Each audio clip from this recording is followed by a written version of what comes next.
The District Legal Services Authority, Bhoi District, Nongpo, today organized a legal awareness program on Information Technology Act 2000 and Juvenile Justice Care and Protection Act 2015 at Darbar Hall, Saiden in Bhoi District.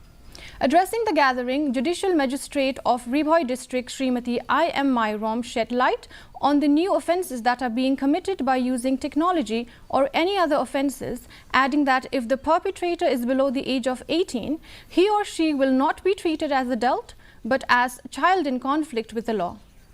She further stated that rehabilitation and counselling are also being provided to these children.